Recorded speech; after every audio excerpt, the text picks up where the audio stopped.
The wind blew sharp and dry across the Navajo reservation, tugging at the brittle stalks of desert sage and whistling through the crevices of the sandstone cliffs.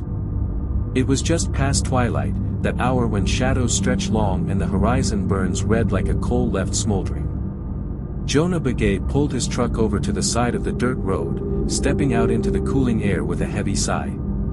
He had been driving since noon, returning to the land he hadn't set foot on in over 10 years. Ahead, the silhouette of his grandmother's house stood crooked under the massive presence of Big Hollow Mesa. The mesa loomed like a sleeping giant, its stone face streaked with the colors of time, rust, ochre, and ash. Jonah had grown up beneath its shadow, hearing stories about the mesa's spirit, about old curses and darker things. But like most kids, he brushed them off as bedtime warnings meant to scare him straight. Now he was 34 and returning to take care of the land after his grandmother's sudden death. There had been no warning, only a short call from his uncle. She was found outside, on her knees, eyes open and mouth full of dirt. That was all he said before hanging up. Jonah stood still, listening. The reservation was always quiet in a way that cities never were, no honking, no shouting, just the chirp of crickets and the rustling of wind across open land. But tonight, even that calm felt off. The insects had gone silent. The wind, though present, seemed too deliberate, almost whispering. He pulled his duffel bag from the truck bed and walked toward the house. The old wooden screen door groaned open like it remembered him, and the scent of sage, dust, and old clay flooded his nostrils. The house hadn't changed. Blankets hung on the walls, dried herbs hung from the rafters, and a small altar sat near the back, surrounded by stones and feathers. On the kitchen table lay a stack of folded notes written in Dine Bizad, Navajo. Jonah wasn't fluent, but he recognized a few words. One of them, repeated several times, was naaldlooshii, the name his grandmother always used when she warned him about those who walk on all fours. Skinwalkers. The house was just as he remembered it, quiet, isolated, and always watching. Jonah placed his duffel bag beside the old couch and moved to the table where the notes lay. His grandmother's handwriting was tight and slanted, like she had been in a hurry. He traced the word naaldlooshii with his finger, the memory of her voice surfacing in his mind. "Don't speak their name at night," she used to say. "Don't whistle after dark. And never, ever answer if something calls your name from the shadows." Jonah rubbed his face. He didn't believe in that old stuff, not really. But something about the house made disbelief harder to hold on to. The air felt dense, like the land itself was holding its breath. He stepped outside again, letting the screen door slam behind him. The last sliver of sun had disappeared, and the mesa had gone from a fiery orange to deep purple. The sky, cloudless and vast, darkened to indigo as stars began to blink into view. Jonah grabbed a flashlight from his truck and swept the beam across the ground. The wind had stirred up dust and scattered twigs, but something caught his eye, prints in the dirt, just beyond the porch. He knelt down, examining them. They were odd. Too large for a dog, too narrow for a coyote, and the pattern was wrong. Four-toed. Spaced unevenly. They trailed around the house in a wide arc and then disappeared into the brush. He followed them for a short distance before they vanished altogether, like the thing had leapt or simply evaporated. A shiver ran up his spine. He turned back toward the house, and froze. There was someone standing just beyond the tree line. He couldn't make out details, only the vague shape of a person, tall, unmoving, with limbs that seemed slightly too long. He raised the flashlight, but by the time the beam reached the trees, the figure was gone. His heart pounded.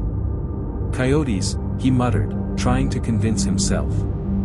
But coyotes didn't stand on two legs. Jonah returned to the house more quickly than he meant to, flashlight trembling slightly in his grip. He locked the door behind him, a silly gesture, he thought. What good would a latch do if there really was something out there? Still, it made him feel marginally safer. The interior of the house seemed darker than before. Shadows clung to the corners, and the walls seemed closer, tighter. He lit a few candles from a matchbook that sat next to a bundle of dried juniper branches, and their flickering glow brought some warmth back to the room. He tried to sleep. The couch creaked beneath him, and the worn wool blanket he pulled over his chest itched with age. For a while, he stared at the ceiling, listening. No wind. No crickets. No sounds at all, just silence so complete it became a pressure in his ears. Then came the tapping. Faint. Deliberate. On the window above the sink. Tap. Pause. Tap. Tap. He sat up, heart hammering. Jonah slowly rose, creeping toward the kitchen. He clicked the flashlight on again, but didn't shine it outside just yet. Part of him didn't want to see. The tapping stopped. He took one last breath and flicked the beam toward the window. Nothing. No face. No hand. Only the empty night. He let out a slow exhale and leaned closer, just to be sure. Then, from behind him, came a sound that rooted him in place. A voice. Low. Ragged. Imitating something familiar. Joe, nah. It came from the front door. Not loud. Not aggressive. Just, wrong. Like someone trying to mimic a voice they'd heard once and didn't quite remember. He turned slowly, every muscle tensed. The flashlight beam swept across the door. Nothing. Then the knob jiggled. Jonah bolted forward and shoved a chair under the handle, backing away quickly. His pulse roared in his ears. Joe, nah, the voice said again, barely a whisper now. Let me in. It wasn't his grandmother's voice. Not exactly. But it was trying to be. Jonah backed into the kitchen, his breath shallow. The voice at the door had stopped, but the silence it left behind was somehow worse. He gripped the flashlight tighter, its beam flickering slightly. He could hear his grandmother again, her warnings, her stories, the rules she laid out like sacred laws. Don't open the door after dark, no matter what voice calls your name. Never answer if it's not someone you can see with your own eyes. Never trust the mimicry of the naaldlooshii. He hadn't thought of those stories in years. He had always filed them away as folklore, cultural insulation against the unknown. But now he wasn't so sure. He waited for what felt like hours, crouched by the back wall, ears straining for any sound. Eventually, the night slipped past midnight, and the pressure in the air seemed to ease slightly. The insects returned, chirping hesitantly, like they too had been waiting for something to leave.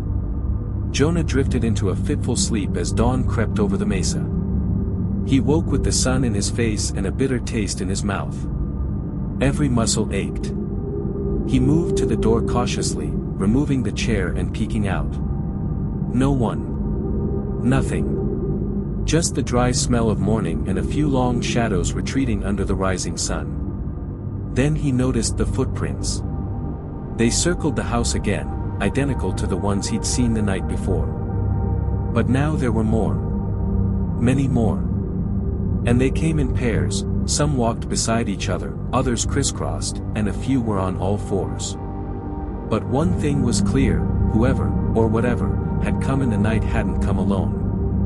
And something else stood out. Scrawled into the dust on the side of the truck were 3 simple words. You looked out. Jonah stared at the message, his throat dry. He wiped the words away with the sleeve of his shirt, then went back inside and reached for his phone. No service. He hadn't checked last night, he'd assumed it would still work. But the bars were gone, and the nearest town was 20 miles out. He knew then that he had to speak with someone who might understand. There was only one person he could think of. Uncle Henry. Jonah drove fast. The truck rattled across the dirt roads, its tires kicking up clouds of ochre dust. The sun was already high, but it offered no comfort. The memory of the voice, the footprints, and the message etched into the dust clung to him like a second skin. Uncle Henry lived on the far side of the reservation, near the old sheep pens. His place was modest, a double-wide trailer nestled between two weather-worn cottonwoods. Smoke rose from a small fire pit out back, and Jonah could see his uncle sitting on a stool, carefully carving a strip of cedar. The old man didn't look surprised to see him. "You came back," Henry said, not looking up. "Didn't think you would." Jonah stepped out of the truck, dust trailing from his boots. "Something's wrong at Grandma's place." Henry stopped carving. "She left signs. Warnings. Something was there last night, walking around the house, calling my name. And this morning, there were prints. More than one set." The elder exhaled through his nose and set the cedar down. He nodded toward the bench beside him. Jonah sat. "They've been active again," Henry said slowly. "More sightings. Animals going missing. Voices in the dark. Just like it was back in '73, before the cattle deaths." Jonah frowned. "You really believe it's them? Skinwalkers?" "I don't have to believe," Henry said. "I've seen them. And if they're showing up now, it means something's been disturbed. Your grandmother knew how to keep them at bay. That altar she kept. Those herbs. They weren't decoration. They were protection." Jonah nodded slowly. "They knew I looked out the window. Left me a message." Henry's eyes darkened. "You let it know you saw it. That's an invitation. You broke one of the rules. Now it can follow you. Might even wear your face if it wants to fool someone else." Jonah felt sick. "What do I do?" Henry stood. "First, you stay off that land tonight. You'll stay here. I'll make preparations. And then tomorrow, we go back to that mesa." Jonah looked up sharply. "Why?" "Because you need to know what she was hiding," Henry said. "And what's buried beneath the red rock." That night, Jonah slept lightly on an old cot in Henry's back room, a pouch of sage and cedar tucked under his pillow. The windows were covered, and thick lines of cornmeal were poured across each doorway, a protection ritual Henry said had been passed down for generations. The air inside smelled of burnt herbs and old wood. It was the kind of smell that made you feel watched, even while it was meant to protect you. Outside, the desert remained unsettlingly quiet again. When morning came, Henry was already packing a bundle with feathers, tobacco, and small bones. "We'll need an offering," he said, not looking up. "You don't go to that place empty-handed. Especially not now." They drove in silence. The road toward the mesa was long and twisting, and though the land looked the same as always, red soil, sharp cliffs, scattered sage, it felt different now. The mesas no longer felt like mere landforms. They felt like they were holding something back. When they arrived at the base of Big Hollow Mesa, Henry made Jonah stop the truck. "We walk from here." The hike was steep, but Henry moved with a surprising swiftness for a man in his 60s. They reached a plateau about halfway up, where the wind seemed to shift direction without warning. There, hidden behind a cluster of weathered boulders, was a small stone circle marked with soot and ash. "This is where she would come," Henry said. "Your grandmother. Every season. Sometimes more. She never said exactly what was here, but she always made her offerings." Jonah looked around. The site was ancient, older than any grave, older than any shrine he'd seen. Blackened feathers lay embedded in the cracks of the stones. A hollow lay in the center of the circle, like something had once been buried and long since unearthed. "What was here?" Jonah asked. Henry shook his head.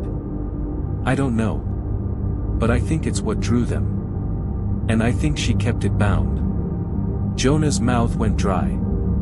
"And now that she's gone, there's nothing holding it anymore." A sudden gust of wind shrieked through the mesa like a warning. And from below, deep in the canyon, they both heard it. A voice. Not loud. Not close. But clear. Jonah. Jonah's breath caught. The voice had come from the canyon below. Distant yet unmistakable. Not his grandmother's voice this time. Not even a poor imitation. This voice was dry, gravelly, like someone forcing breath through cracked lips and dust.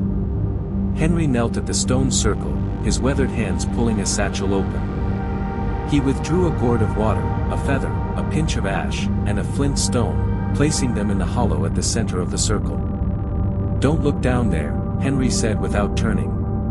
"It wants you to." Jonah kept his gaze fixed on the rocks. His instincts screamed to look, just a glance, just to confirm, but he remembered what his uncle had said, "You look, it knows you. You speak, it follows. You invite, it stays. What is this place really?" Jonah asked, his voice low. Henry began a chant, soft and rhythmic, the words flowing in Dine Bizat. Between phrases, he answered. "This was once a prison. Long ago. Before even the missionaries came. A place where one of them, a Skinwalker, was sealed." Jonah's stomach twisted. "You mean it's not just stories?" Henry didn't look at him. "All stories start somewhere. They become legend when people forget they were truth." The chant grew louder as Henry sprinkled ash into the hollow. The wind shifted again. This time, it brought with it a smell, iron and rot. Jonah turned slightly, just enough to scan the ridgeline behind them. And that's when he saw the eyes. Two. Set low to the ground. Reflecting no light. Just pits of endless black watching from behind a cluster of sagebrush. Then more, 3, 4, 5 sets of eyes appearing in the shadows, unmoving, unblinking. "They're watching us," Jonah said quietly. Henry continued chanting. "Don't speak to them. Don't acknowledge them. They are bound to the one in the canyon. They are pieces of it." Jonah felt sweat bead on his back despite the cooling wind. The figures behind those eyes didn't move. Not yet. But he could feel it. They were waiting. Listening. The offering was nearly complete. Henry took a final pinch of red ochre from the satchel and tossed it onto the stone circle. The wind screamed, and in that sudden burst of sound, all the eyes vanished. Gone. Like smoke on the wind. But the voice below lingered in the stillness. Soon. They descended the mesa in silence, the air behind them thick with something unseen. Jonah kept glancing over his shoulder, half expecting those eyes to reappear among the brush. But the ridgeline was empty now. Still, the sensation of being watched hadn't left him. Back at the truck, Henry took a long pull from a canteen and wiped his mouth with the back of his hand. "She never told you about the winter of '87, did she?" Jonah shook his head. "No. She barely talked about anything before I was born." Henry nodded slowly, his gaze fixed on the road ahead. "That winter, your grandfather disappeared. They found his truck on the north side of the mesa, engine still running. No blood, no signs of a struggle. Just the door hanging open and tracks in the snow that led up the slope, and then stopped." Jonah's stomach tightened. "She always said he died in an accident." Henry scoffed. "He did. The kind of accident that leaves no body and makes the elders tighten the wards.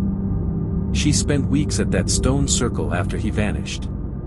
Refused to eat, refused to leave. Said she had to keep it contained." Jonah looked at him. "The Skinwalker?" Henry nodded.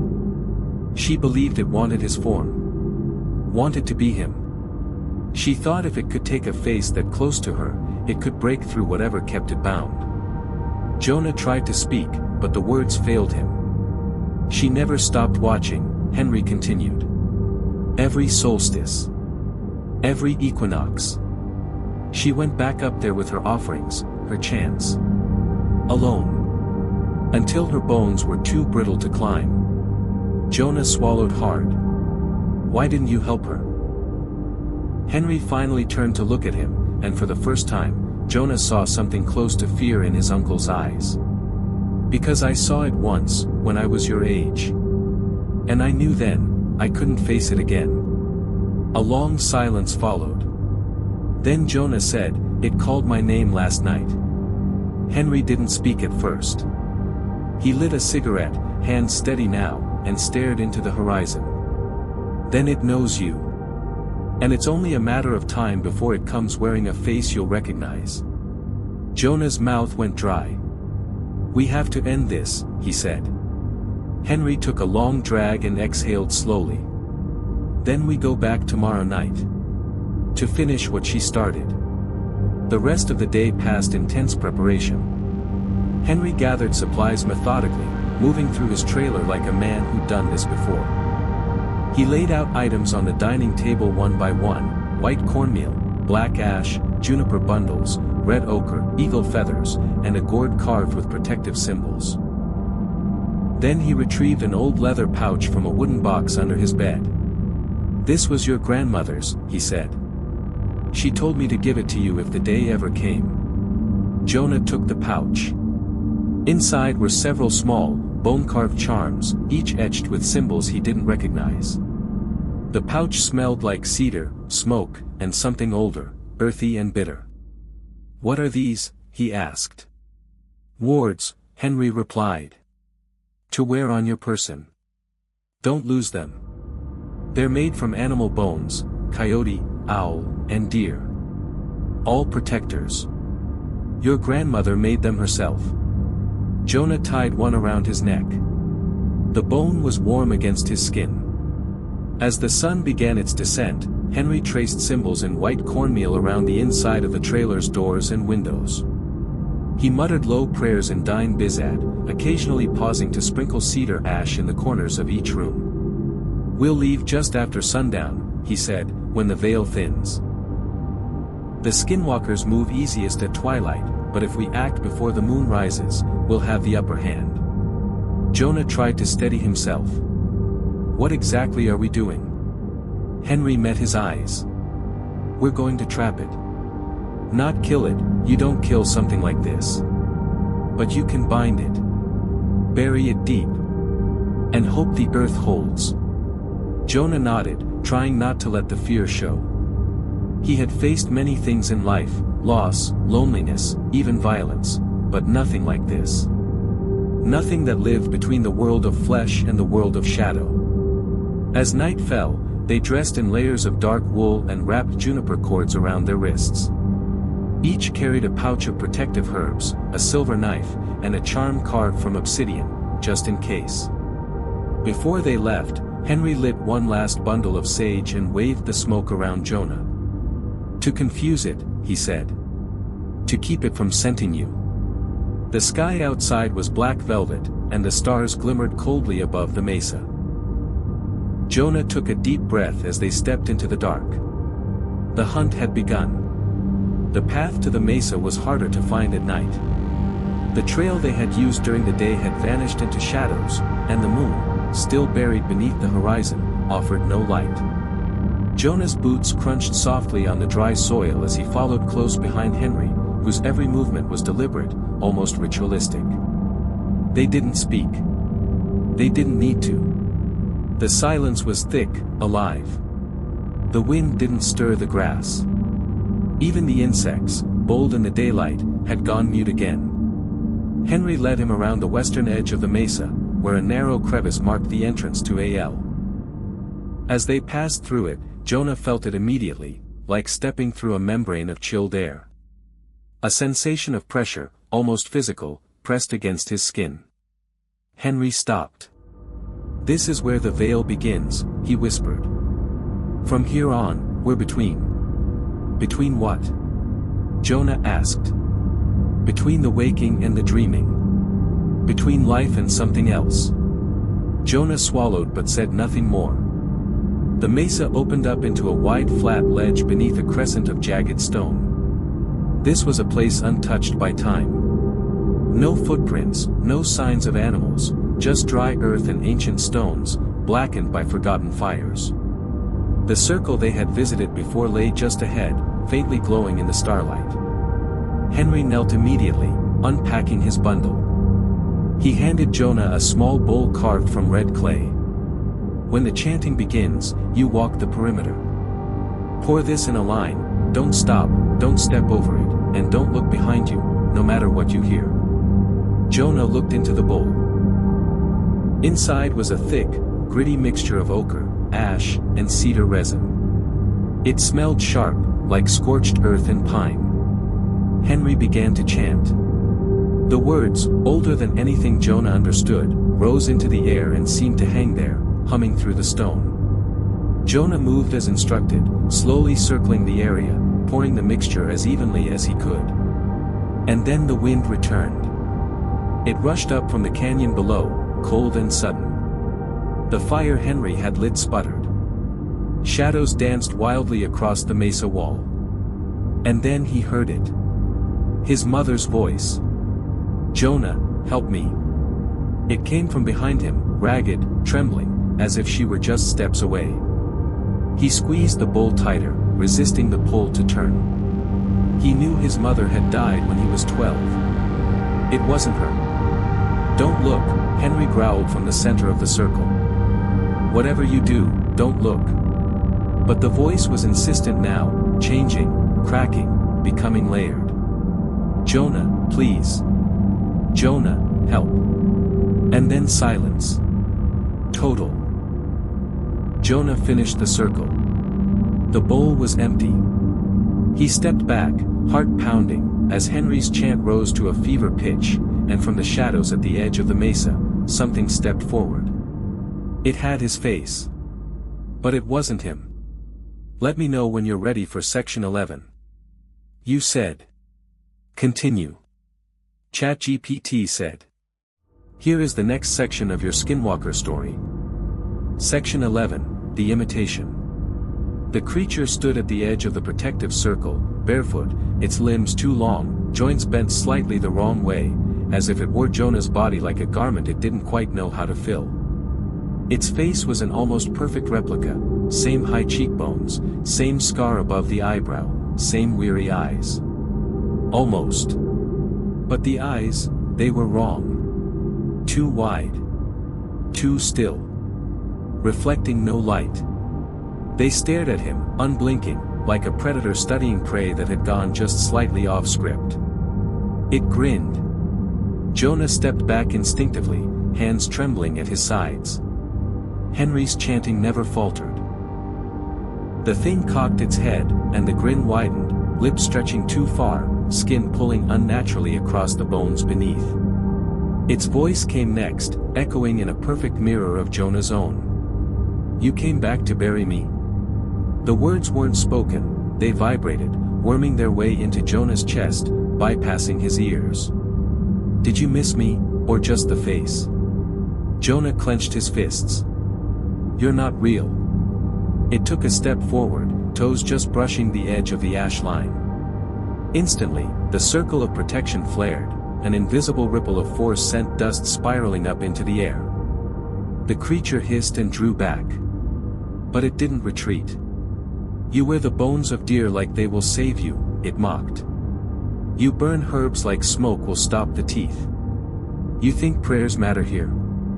The thing began circling the perimeter slowly, eyes never leaving Jonah's. "I've worn more faces than you've dreamed of. Grandfathers. Lovers. Children. I know every voice you've ever loved. I know what your grandmother whispered the night she died." Jonah's stomach twisted. "You buried me," it said again, its voice now cracking with something closer to hatred. "You buried me in her. And now she is mine." Henry's chant grew louder, faster, as he sprinkled salt and ash into the air, drawing a figure in the dust. The creature let out a low growl. Then it screamed. Not a sound of pain. Not rage. A challenge. The wind surged around them, and suddenly, the shadows of the mesa moved. Not one, not two, dozens. Shapes crawling on all fours, slithering between the rocks. They had no eyes, no mouths, just stretched skins and clawed limbs. They surrounded the mesa, converging on the ritual site like carrion. The Skinwalker raised one arm, Jonah's arm, and pointed directly at him. "Blood for blood," it whispered. Henry shouted now, voice fierce and commanding. The fire flared. And the circle ignited. "Let me know when you're ready for Section 12. You said. Continue." ChatGPT said. Here is the next section of your Skinwalker story. Section 12, The Fire Line. The circle erupted in a wall of flame. It wasn't a natural fire, no smoke, no heat, just light and roaring energy, alive and furious. The shadows recoiled, howling in unison, their bodies writhing like snakes struck by lightning. The Skinwalker staggered back, snarling, its mimicry faltering. For the first time, its form began to shift. Jonah watched in horror as its features melted and reformed, his face becoming that of his grandmother, then his mother, then a man he didn't recognize at all, each more twisted than the last. Bones stretched, snapped, reformed. Fur sprouted from its arms, then receded. Horns protruded and cracked off. The fire circled around them, a glowing barrier separating the living from the dead.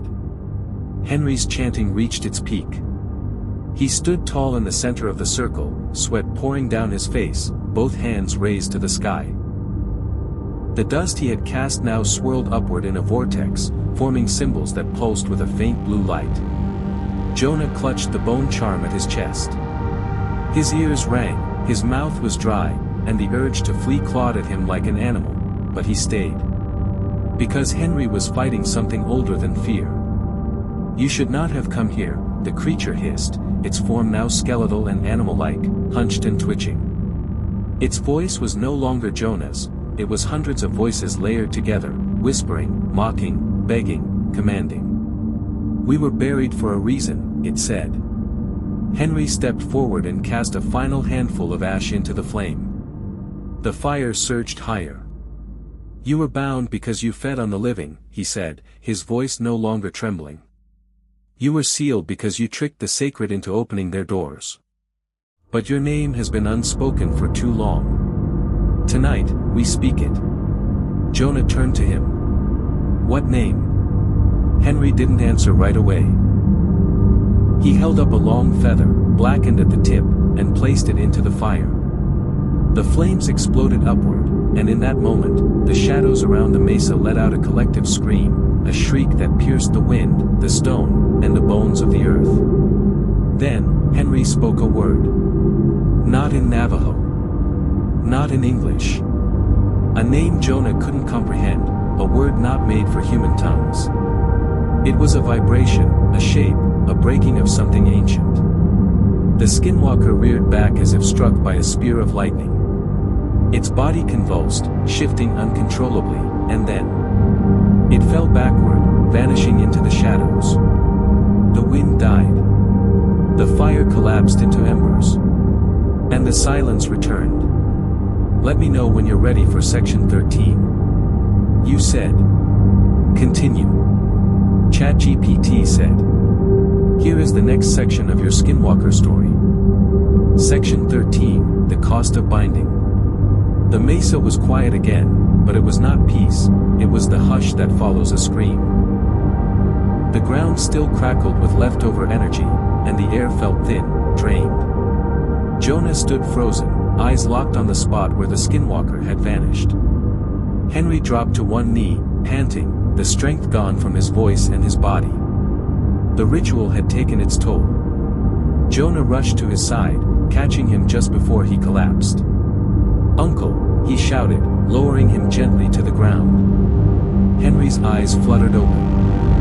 His skin looked pale, almost translucent in the moonlight. "Did it work?" Jonah asked. Henry coughed, then nodded faintly. "For now. The binding holds. But..." He trailed off. "But what?" Henry forced himself to sit up, wincing as he did. It was too strong. It's been feeding. It's changed. Jonah helped him lean against a flat rock and handed him a water bottle. Henry drank slowly, then said, "We didn't banish it, we put it back in the cage." But cages break. Jonah felt the weight of that settle over him like dust. So what do we do? Henry looked at the ashes around them. We keep watch. Just like your grandmother did. Every season. Every cycle. Someone has to keep the wards. Speak the names. Tend the flame. Jonah's mouth was dry. And if no one does? Henry stared out over the edge of the mesa, toward the endless stretch of black desert. Then it walks again. And next time, it won't stop at just watching. They sat in silence for a while, letting the night breathe around them. The embers glowed gently in the ritual circle. No wind. No voices. Just the rustling of sagebrush in the far distance. Jonah looked toward the horizon. Somewhere below, among the scattered trees and red rocks, the Skinwalker waited. Dormant. Bound. But awake. The face it had worn, his own, was etched into his mind, a permanent scar. He turned to Henry. "I'll do it," he said. "I'll take her place. Keep it sealed." Henry gave him a long, tired look, then nodded once. "There's a ceremony for that," he said. "One the elders know. It's not an easy path." "I don't think any of this is," Jonah replied. From the ashes, something stirred. A single feather, burned black, twisted at the tip, rose slightly in the breeze and then fell flat. The circle was cooling. But the work was just beginning. "Let me know when you're ready for section 14. You said. Continue." ChatGPT said. "Here is the next section of your Skinwalker story. Section 14, The Initiation Rite." 3 days later, Jonah stood once more at the mesa, this time not as a visitor, but as an initiate. The elders had come from the far reaches of the reservation, men and women who had seen things that no words could contain. They wore traditional woven sashes and long feathers threaded into their hair. Their faces were marked with soot, not as decoration, but as remembrance, for battles fought in silence, against things the world chose to forget. The fire pit had been remade, the circle drawn anew with crushed turquoise, cornmeal, and powdered bone. Jonah stood barefoot at its edge, a white strip of cloth tied around his forehead, the bone charm from his grandmother now resting against his heart. Henry stood beside him, his voice gravelly from smoke and age. "You understand what this means," he said quietly. "You won't be just a guardian of place. You'll be a gatekeeper between worlds. You'll dream their movements. Feel their stirrings. It will change you." Jonah nodded.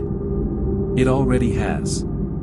The head elder, a woman named naaldlooshii, Spider Woman, as she was sometimes called, stepped forward. Her voice was low, melodic, and strong as she began the rite. She spoke of the first walkers, who betrayed the sacred paths. Of how they twisted skin and bone for power. Of how they learned to wear the faces of kin and used the fear of night to feed. But one among them, she said, turned away from the dark. That one lit the first circle of fire. The others echoed her final words, "The fire that does not burn, but binds." Jonah was told to kneel. A line of ash was drawn across his brow, another over his heart, and a final one along the soles of his feet. Then came the cut. A shallow slice across the palm, enough to draw blood. The elders dipped a crow feather into it, then pressed it against the stone at the circle's center. "With this mark, the land knows you," Spider Woman said. "The wind will carry your name. The fire will answer your call." Jonah stood, dizzy from the power in the air. The fire flickered and curled around the stones, then flared upward in a ring before vanishing completely. Silence. Then a single breeze rolled through the mesa, warm and heavy with sage. The rite was complete. Henry stepped forward and placed a hand on Jonah's shoulder. "You're part of the Mesa now," he said. "It will speak to you. And it will ask things of you you won't want to give." Jonah nodded. "I'm ready." But in the back of his mind, a whisper stirred. Familiar. Soft. Echoing from the canyon below. "Not ready yet. Let me know when you're ready for section 15. You said. Continue." ChatGPT said. "Here is the next section of your Skinwalker story." Section 15, Echoes in the Blood. The days following the initiation passed in a haze. Jonah returned to his grandmother's house, now aware of every creak in the floor, every gust of wind through the rafters. What once felt like a childhood home now thrummed with silent weight. It was more than a memory, it was a warded boundary, a sacred line drawn in a forgotten language. He spent his mornings walking the land, placing stones where his grandmother once had, murmuring the words Henry had taught him. He burned juniper in the corners of the house and renewed the salt lines nightly. He didn't ask why, he didn't need to. He felt it in his bones, the binding was holding, but barely. The Skinwalker hadn't returned, not physically. But at night, Jonah dreamed of it. The dreams were never the same.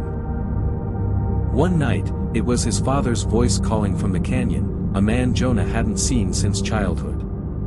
Another night, he stood in the stone circle, surrounded by fire, as dozens of figures circled the perimeter, bodies twisted into beast and man, laughing without mouths. Sometimes he awoke screaming. Sometimes, he didn't wake at all. Henry stayed close during those nights, sleeping in the living room with a blade under his pillow and a crow feather tucked into his shirt collar. "Dreams are the Skinwalker's way in," he warned. "You lose yourself in them, you give it a crack to slip through." Jonah tried to hold the line. But one night, he failed. He dreamed of his grandmother's voice, soft and familiar. She stood on the porch, dressed in the blue shawl she used to wear during ceremonies. She smiled, reached out a hand. "You've done well, Jonah," she whispered. "But it's time to come home." He hesitated. Something in her eyes wasn't right. The smile stretched too wide. He stepped back. But it was too late. The dream shifted, and suddenly he was in the canyon, the cliffs yawning around him like jaws. The voice came again, not hers, but the one beneath the voice. "Come down, Jonah. You are part of us now." He woke gasping, heart pounding, the smell of dust and blood thick in his nose. And there, scratched into the windowpane beside his bed, were the words. "You let me in. Let me know when you're ready for section 16. You said. Continue." ChatGPT said. "Here is the next section of your Skinwalker story." Section 16, Breach. Jonah leapt from the bed, breath ragged, eyes darting toward the window. The letters were faint, etched in jagged lines, still flaking bits of glass dust. He hadn't imagined it. The words were real. "Henry," he shouted. Footsteps thundered in from the hall. Henry appeared with his silver-bladed knife already in hand. "What happened?" Jonah pointed to the window. Henry stepped forward, studying the writing, then slowly ran a fingertip along the edge of the pane. A thin line of blood bloomed on his skin. "Fresh," he said grimly. "It touched this house." Jonah's stomach twisted. "But the wards, the circle. They held," Henry said. "But something's changed. It didn't come in, but it reached. It shouldn't have been able to do that." Jonah backed away, the bone charm at his chest swinging wildly as he breathed. "I dreamed of her. My grandmother. But it wasn't her. I saw the canyon. I heard it calling." Henry's eyes narrowed. "You spoke to it in the dream?" "I didn't answer," Jonah said quickly. "Not with words. But maybe that was enough." Henry turned away and pulled open the small cabinet beside the altar, rummaging through the dried herbs and sacred stones. It's not just feeding on fear anymore. It's learning. Adapting. He pulled out a jar of black powder and poured it into a small clay bowl, then lit it with a match. Thick smoke curled upward, gray at first, then green, then pitch black. Henry waved his hand through the smoke and muttered an incantation under his breath. A shape formed in the rising plume. Not a face. A shadow. Twisting and writhing, impossible to focus on. Henry paled. It's found a way through the dream path. The old stories say the strongest skinwalkers, those who've eaten enough names and worn enough faces, can pierce the veil between waking and sleep. If it touches you there, it can mark you. Jonah's voice was hoarse. What does that mean? It means, Henry said, slowly setting the bowl down, you've been claimed. You're not just a threat to it now. You're a target. It'll keep trying to break through. It'll keep calling to you, through voices, through faces, through memories. Jonah looked again at the window, at the jagged words gleaming in the moonlight. You let me in. But I didn't, he whispered. Henry looked at him, his face solemn. Not yet. Let me know when you're ready for section 17. You said. Continue. ChatGPT said. Here is the next section of your Skinwalker story. Section 17, Ghost Wind. By morning, the window had frosted over despite the dry desert heat. The words were gone, wiped clean by the breath of whatever had whispered them into the glass. Jonah hadn't slept again. Neither had Henry. They spent the dawn hours preparing the house, reinforcing every entrance with ash, feather, and turquoise. Jonah etched the protective symbols with his grandmother's ceremonial knife, this time by his own hand. He no longer needed to be told what to do. He felt it now. Like a vibration beneath the floorboards. Like a heartbeat buried in the earth. You feel it? Henry asked quietly. Jonah nodded. It's getting closer. Henry pulled out a map, hand-drawn, cracked with age. He pointed to a canyon system northwest of the mesa. There are caves out there. Dry, twisted things the animals avoid. One of them was sealed long ago by the elders, your grandmother included. A prison? Jonah asked. Of sorts. A burial, really. But not for bodies. For names. Jonah frowned. Names? Henry traced a circle on the map with his thumb. Skinwalkers are born from betrayal, but they live through names. Each time they steal a form, they eat the name. That's why you never speak your full name aloud in the dark. That's why you never say their name. If they gather enough, they become more than mimicry. Jonah looked toward the horizon. So if it's feeding again, it's close to becoming. And if it becomes, the words won't hold anymore. A long silence stretched between them. Jonah tightened the leather cord of his bone charm. Then we go to the caves. We end it. Henry's lips pressed into a thin line. We'll need more than sage and songs for that. You'll need to. Its eyes were holes. Its mouth a jagged slash. This is the mask of crossing. It lets you walk the line between dream and waking. That's where its name is kept, hidden in your dreams, because it's already touched you. Already claimed you. If you face it there, and survive. He didn't finish the thought. Jonah stared at the mask. It stared back.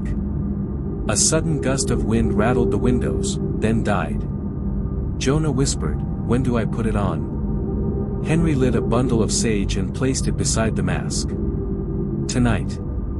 That night, as the moon rose over Big Hollow Mesa, Jonah sat cross-legged in the center of his grandmother's living room. The house was dark, save for a single candle and the slow-burning sage beside him. The mask of crossing lay across his lap, heavy despite its hollow frame, as if it held more than wood and paint. Henry stood by the door, watching silently.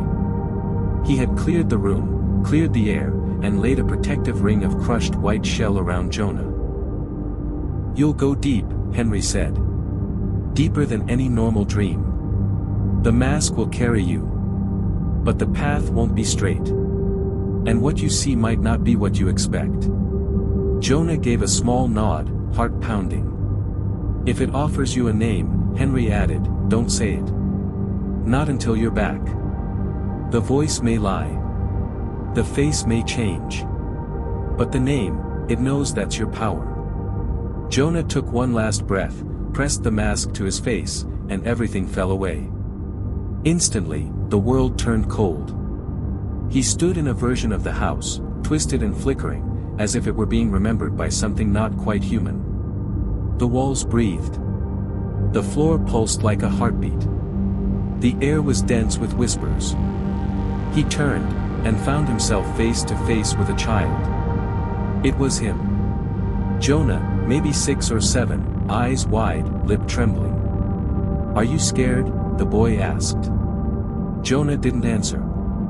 "You should be," the boy whispered. "He's waiting." The boy turned and walked down the hallway. Jonah followed. Each step echoed like a stone dropped into a deep well.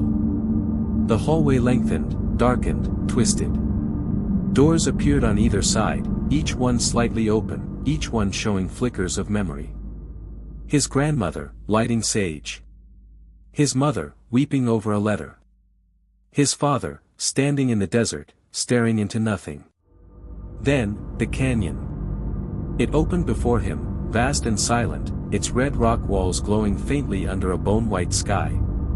He stepped into it, barefoot now, the earth beneath him soft and warm like skin. In the center of the canyon, a figure crouched low, its back to him. Jonah knew what it was. "Do you know my name?" it asked, voice like grinding stone. He didn't speak. The figure rose. Its limbs were long. Too long. Its face was a flicker, his grandmother, his mother, Henry, himself. Then all at once. "You left the door open," it said. "You breathed in the dark. You dreamed of me." It stepped closer. Jonah felt something stir in his chest. Not fear. Recognition. The Skinwalker leaned forward. Its breath was cold rot and smoke. "My name is..." Jonah opened his eyes. He was back. The candle was burned low.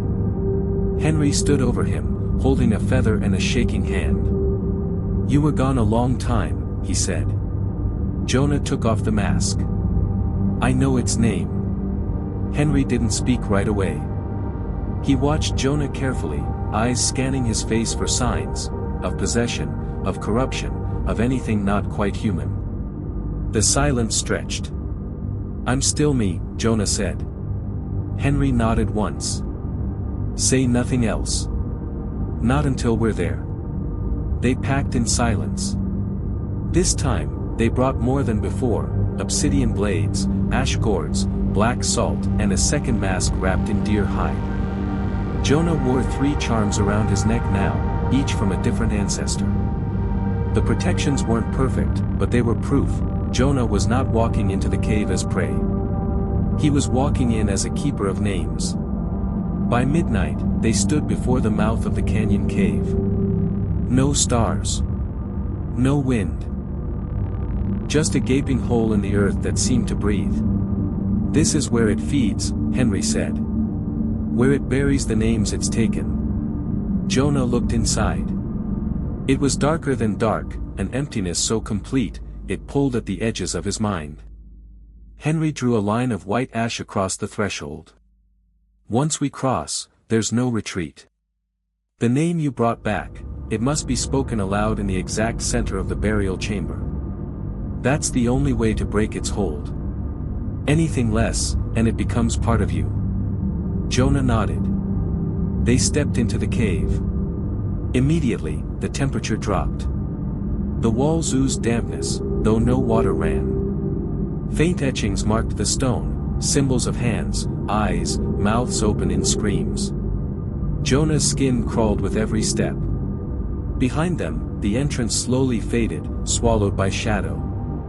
Henry lit a lantern treated with blue fire resin. Its cold flame flickered, casting dancing light on shapes moving along the wall, shapes that weren't their own. Then they reached it. The heart of the cave. A wide, hollow chamber, the floor lined with rows of stones like graves. Each stone bore a single mark, some carved deeply, others barely scratched. Jonah realized with dawning horror what they were. Names. Thousands of them. And there, in the center of the chamber, stood the Skinwalker. It no longer wore his face. Instead, it was many. A mass of stolen expressions and rotting memories, shifting between them like a cloak of suffering. It didn't speak. It didn't move. It waited. Henry stood just outside the circle of burial stones. Jonah stepped forward alone. He felt the name rise in his throat, sharp and unnatural. It was not a word. It was not a sound. It was a shape, a breaking of silence. A wound in the air. And when he spoke it, the cave shook. The Skinwalker screamed. Its many faces howled and tore away from its form, scattering like ash in a gale. Its limbs twisted, collapsed inward, and the body fell to the stone with a hollow, final thud. The chamber trembled, then stilled. Jonah stood alone. He turned to Henry. "It's done." Henry nodded, but his expression was grave. "Maybe. For this one." The cave did not celebrate their victory. It gave no sense of closure, no warmth or release. The silence after the Skinwalker fell was deeper than before, as if the darkness itself was watching, waiting to see if Jonah had truly finished what he came to do. Henry approached the center cautiously. He didn't step on the burial stones. No one ever did. Jonah stared down at what remained. Not a corpse. Not a skeleton. Just dust. Ash-colored dust, like fire had consumed every fiber of what once was. But beneath it, carved into the stone where the Skinwalker had stood, was a new mark. Another name. Jonah pointed. "What is that?" Henry crouched beside it. His mouth tightened. "It's the name you spoke." Jonah's heart sank. "It etched it into the cave." "It always does," Henry said. "The name is part of the earth now. Buried, but not gone." He stood slowly, brushing his hands on his jeans. "That's the difference between banishment and extinction. You can stop it. Delay it. Bury it. But it never fully dies. Not until the last person who remembers its name is gone." Jonah felt the weight settle on his shoulders. "I remember it." Henry didn't look at him. "So do I." They left the cave in silence, neither daring to look back. When they emerged into the night, the stars had returned. The air was lighter, as if something heavy had finally let go. The land felt watchful, but not hostile. Jonah turned to the canyon once more. "Will they come again?" Henry nodded. "Eventually. One always does. A name forgotten gets whispered. A rule gets broken. A voice is answered in the dark. That's how they find their way back." He put a hand on Jonah's shoulder. "But you're a guardian now. And you know how to speak their end." They drove back in the early light, the sky beginning to shift from black to deep purple. Jonah stared out the window as the desert rolled by, red mesas silhouetted against the dawn. The circle would need to be renewed. The stone altar rebuilt. The bones cleaned and repainted with fresh symbols. The flame relit. He knew now this wasn't a victory.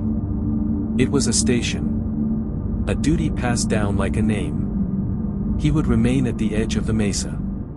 Listening. Watching. Waiting. And when the wind carried a voice not his own, he would not answer.